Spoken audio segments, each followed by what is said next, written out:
عليم غافر الذنب وقابل التوب شديد العقاب ذي الطول لا إله إلا هو إليه المصير ما يجادل في آيات الله إلا الذين كفروا فلا يغررك تقلبهم في البلاد كذبت قبلهم قوم نوح والأحزاب من بعدهم وهمت كل أمة برسولهم ليأخذوه وجادلوا بالباطل ليدحضوا به الحق فأخذتهم فكيف كان عقاب. صدق الله العظيم. درود شريف إبراهيم. اللهم صل على محمد وعلى آل محمد. سبحانك لا علم لنا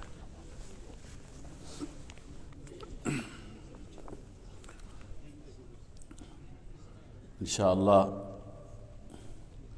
درس قبل از خطبه ها و قبل از سخنرانی ها مجدد آغاز میشه و امروز این اولین درس هست که از سوره مبارکه حامیم مومن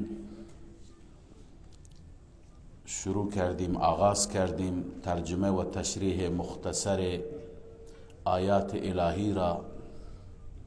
الله عز وجل به همه من و شما فهم قرآن کریم را و بعد از فهم عمل به قرآن کریم را توفیق بفرماید.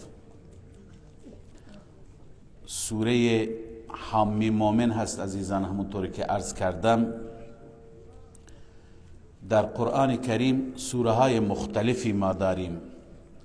بعضی سوره ها هستند سوره های مکی، یعنی قبل از هجرت رسول الله صلی الله علیه و سلم در زمان زندگی مکی نازل شدند، و بعضی از سوره ها هستند سوره های مدنی که بعد از هجرت در مدینه طیبه و اطراف مدینه نازل شدند.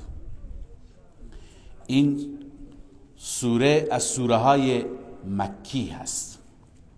در سوره های مکی با توجه به اینکه اوایل بود و هنوز تازه مسلمان ها با عقاید و با ایمان آشنایی نداشتند، الله عزوجل بیشتر ایمانیات را، بحث ایمان را، بحث عقیده را، بحث توحید و یکتاپرستی را و بحث باور قیامت را، چون مشرکین هم به توحید ایمان نداشتند، خدا را به یگانگی هم قبول نداشتند و هم به روز معاد و روز قیامت ایمان نداشتند، باور نداشتند.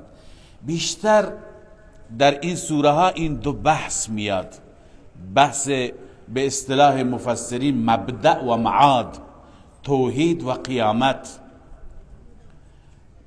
و حامیم تنها یکی نیست بلکه 7 تا هستند. حوامیم میگویند، حوامیم سبعه، یعنی حامیم های 7 گانه که اولینش اینه.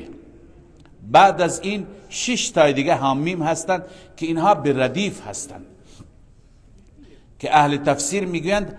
علامه سیوطی رحمه الله که کتابی در فن تفسیر نوشته، ایشون میفرماید که حوامیم پشت سر هم نازل شدند، یعنی به همین ترتیبی که الان در قرآن ما میخوانیم به همین ترتیب نازل شدند. اول حامیم مومن، بعدن حامیم سجده الی آخره. و در رابطه با این حوامیم فضائل زیادی از زبان صحابه کرام رضوان الله علیهم اجمعین نقل شده. عبدالله ابن مسعود رضی الله تعالی عنه می فرماید آل و حوامیم دیباج القرآن، یعنی سوره های حوامیم اینها زیبایی قرآن هستند. اصل دیباج به معنای لباس ابریشمی، لباس ابریشم زیباترین لباس هست. لذا می فرماید که اینها دیباج القرآن هستند، اینها زیبایی قرآن هستند. بعضی میگن عرائس القرآن، گرچه درباره سوره رحمان هم آمده، اما اینها رو میگه عرائس القرآن. عرائس جمع عروس است، یعنی عروس های قرآن هستند. عروس را معمولا زیبا و تزیینش میکنند، زیبایش قرار میدهند. و حضرت عبدالله ابن عباس رضی الله تعالی عنه می فرماید که ایشون هم رئیس مفسران هست، می فرماید لکل شیء لباب و لباب القرآن حوامیم. هر چیزی یه مغزی داره، یه خلاصه ای داره، و مغز قرآن، خلاصه قرآن حوامیم هست. لذا این حوامیم را اگر ما بفهمیم، یاد بگیریم، مطلب رب را دریافت بکنیم، خلاصه دین را و خلاصه کل قرآن را دریافتیم. لذا این سوره در رأس این حوامیم آمده. این اسمش هست سوره مومن. حامیم مومن هم بهش میگویند، سوره غافر هم بهش میگویند. سوره مومن به این خاطر بهش میگویند که در این سوره مبارکه ذکر یک مومن آمده، مرد مومن. و قال رجل مؤمن، یک مرد مومن که از حق و از اهل حق دفاع کرد. کم هستند اینجور مومن ها که بیایند از اهل حق دفاع بکنند. معلوم میشه الله عزوجل مؤمنان و مردان مومن که مرد باشه، مردان مومن را خیلی دوست دارد. اونهایی که از حق دفاع بکنند، از اهل حق دفاع بکنند. این مرد مومن کی بود؟ خود قرآن میگه من آل فرعون، از نزدیکان فرعون بود، از خویشاوندان فرعون بود. اهل تفسیر میگویند که پسرعموی فرعون بود. این آمد وقتی که در کابینه فرعون نسبت به موسی علیه السلام تصمیم گرفته شد که موسی را باید از بین ببریم، این آمد از موسی دفاع کرد و جانانه هم دفاع کرد، سخنرانی کرد که به ضرر خودش تمام شد. خودش تحت تعقیب قرار گرفت، و گریخت، فرار کرد. الله تعالی بعدا میخوانیم که درباره سرنوشتش الله چه میفرماید، اما تا به امروز نامش جاوید است و نامش زنده هست. لذا معلوم میشه که وقتی که مؤمن مرد باشه، یعنی در مقابل باطل نترسد، در دفاع از حق و از اهل حق نترسد، چقدر محبوب خدا قرار میگیرد که الله عزوجل در بهترین کتابش که تا قیامت تلاوت میشه، از او به عنوان عرض کنم یک الگو، از او به عنوان یک مرد مومن سوره ای را به نامش عنوان میفرماید. لذا این سوره را به این خاطر سوره مومن میگویند. یکی از دلایلش اینه. و یکی از دیگر از دلایلش سوره غافر، یک نام دیگرش هست سوره غافر. سوره غافر چرا میگویند؟ غافر به معنای بخشاینده، چون در اول همین سوره آمده غافر الذنب. این صفت الله است. الله آن ذاتی هست که بخشاینده گناه هست، گناه بندگانش را میبخشد. معلوم میشه که این صفت حائز اهمیت است، این صفت قابل توجه است، این صفت چنان صفتی هست که باش به فکر کرد. به این خاطر اسم سوره را سوره غافر گذاشتند. به معنای بخشاینده گناهان بندگان. الله عزوجل گناهان همه من و شما را ببخشد. علی ای حال این سوره بسیار پرفضیلتی هست و عقاید حق را الله تعالی در این سوره بیان فرموده. بر اساس روش اساتید ما که هر سوره ای را شروع می کنند، ابتدا می گویند که موضوع این سوره چیه، این سوره در رابطه با چه بحثی بحث می کنه. شیوخ ما می گویند، کسانی که نسبت به قرآن شناسی دقت داشتند می گویند که موضوع حامیم های هفتگانه نه تنها اون آیه ای هست که در این سوره آمده و در رکوع چندم میخوانیم فادعوا الله، رکوع دوم فادعوا الله مخلصین له الدین، ای بندگان من خدا را فریاد بزنید، صدا بزنید، از خدا استعانت بطلبید، از خدا حاجت بخواهید، مخلصین له الدین یعنی دعای خودتون را خالص برای خدا قرار بدهید، از غیر خدا حاجت نخواهید، غیر خدا را فریاد نزنید. لذا موضوع این سوره این هست و بعد حول این موضوع دلایلی که می آید، مطالبی که می آید، بشارت ها و تهدید هایی که می آید، همه برای اثبات اون موضوع هست. اما شروع می کنیم سوره را. الله می فرماید حامیم تنزیل الكتاب من الله العزیز العلیم. کلمه حامیم از متشابهات است، الله بهتر مرادش را می داند. اینها رموزی هستند، اسراری هستند که الله عزوجل در قرآن کریم بیان فرموده.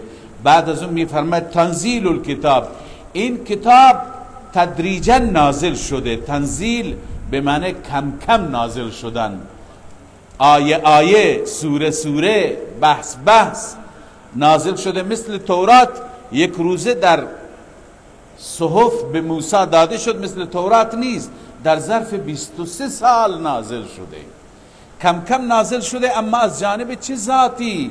من الله العزیز العلیم، از جانب اون ذاتی که الله هست. اما چند صفت برای الله اینجا بیان میشه. یک، العزیز، الله غالب است.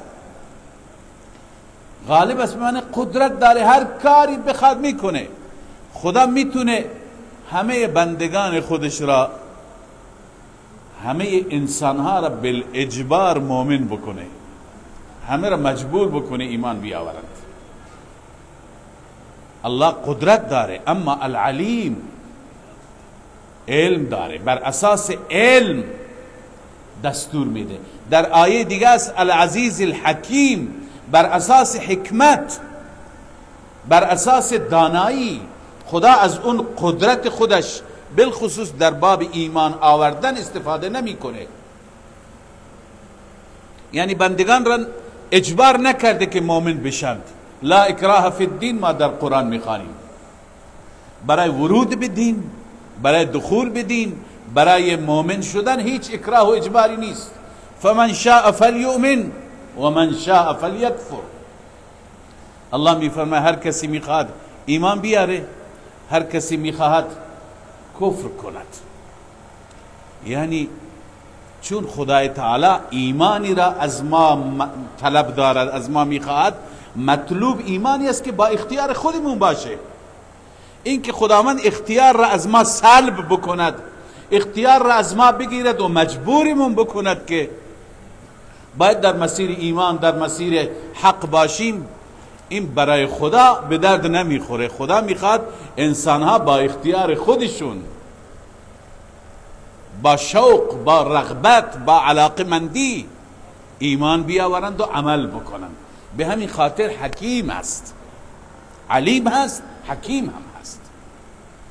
لذا این کتاب از جانب چنین ذاتی نازل شده، ذاتی که بعداً خداوند 4 صفت بیان می‌فرماید برای خودش. این صفات حائز اهمیت هستند. این سوره ای هست که بعد از سوره حشر در پایان سوره حشر صفات خدا همش ردیف شدن. هو الله الذي لا اله الا هو الرحمن الرحیم الملك القدوس. اونجا صفات الله آمده، بیشترین صفات اونجا ذکر شده، بعد از اون اینجا ذکر شده. اینجا الله تعالی العزیز العلیم 2 تا صفت بیان فرمود، بعد از این در این آیه بعد 4 تا صفت دیگه بیان میفرماید. این 4 صفت غافر الذنب و قابل التوب شدید العقاب ذی الطول. از این صفات بنابر گفته علما یا تعبیر علما بعضی صفات جمال هستن، بعضی صفات جلال. یعنی چه؟ صفات جمال صفات رحمت را میگویند، صفات جلال صفات عذاب را میگویند. اون صفتی که در اون شدت هست، خشم الهی هست، عذاب الهی هست، غضب الهی هست. 4 صفت بیان فرموده. ببینید چند تا صفت رحمتند، چند تا صفت خشم و غضبند. الله میفرماید غافر الذنب، الله اون ذاتی هست که گناهان را میبخشد. این صفت رحمت. پس اول رحمت الهی هست. بسیاری از مسیحیان امروز اعتراض میکنند بر قرآن کریم، بر مسلمانان، میگویند در انجیل همش مهربانی هست، همش لطف پروردگار هست، اما در قرآن همش خشونت، همه خشم، همش تهدید، در حالی که اینا قرآن را نفهمیدند، اینا قرآن را نخواندند، اینا نسبت به قرآن جاهلند که این اعتراضات را میکنند. انسان وقتی که صفات پروردگار را در قرآن ملاحظه میکند متوجه میشه که نه، صفات رحمت، صفت مهربانی، صفت لطف غالب است. اینجا 4 صفت بیان شده. از این 4 صفت اولا در رأس صفت رحمت است. اولین صفت غافر الذنب، دومین صفت قابل التوب، پذیرنده توبه ها، سومین صفت غضب است، شدید العقاب، سخت عذاب میده. چهارمین صفت ذی الطول، یعنی دارای انعام، دارای وسعت، دارای قدرت، که به بندگان انعام ذی السعت والانعام بازید مفسرین گفتن، یعنی به بندگان فراوان میده، زیاد عطا میفرماید، داد و دهشش محدود نیست، کم نیست. حالا ببینید عزیزان، 4 صفت بیان شده. 3 تا صفت رحمت است، 1 صفت عذاب و تهدید است.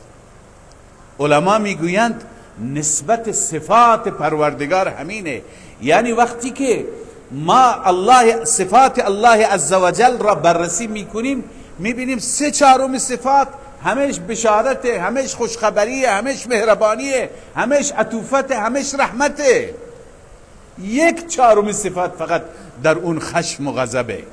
پس اینهایی که به قرآن اعتراض میکنند که در قرآن خشونت است، در قرآن تهدید است، در قرآن ذکر عذاب است، اینا قرآن را نفهمیدن، اینا قرآن را نخوندن، نسبت به قرآن جاهلند، بیخبرند.